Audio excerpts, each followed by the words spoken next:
How's it going, folks? Thought I'd just give you a bit of a look at the dragon fruit flowers we have growing up the tree. Well, it's actually the neighbour's tree. I showed a picture of the buds to the supporters over on Subscribestar on YouTube yesterday, and I thought I'd give you a bit of a closer look. There's loads of little native bees in there, whether they're owls or not, I'm not too sure. But some of them had a lot of pollen on their legs when they were flying out when I first got here. So that's what the buds look like. That one there will probably open up tomorrow. And you can sort of make out that this is where the fruit will form down the base. So this tree has actually got a number of flowers on it at the moment. There's some there, a couple over that side there, some above us, and some further over the back in the canopy. Now this tree here hasn't produced fruit every season.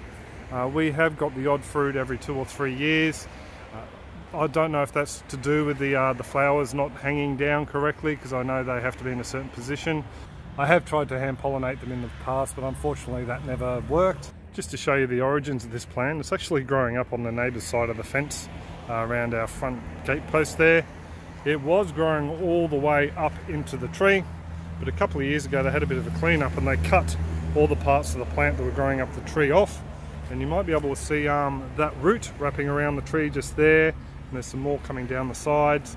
That's how this plant up in the tree is surviving. I've actually got a mate whose grandfather had one so huge up in the top of a eucalypt tree that it threatened to pull the tree down. So they can grow quite monstrous in our climate here.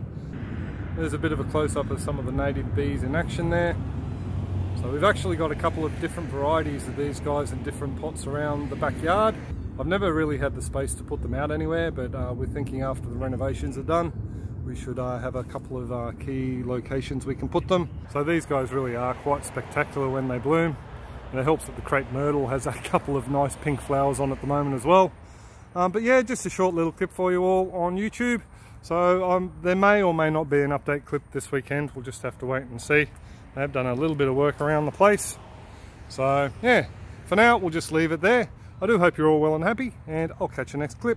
Cheers, folks.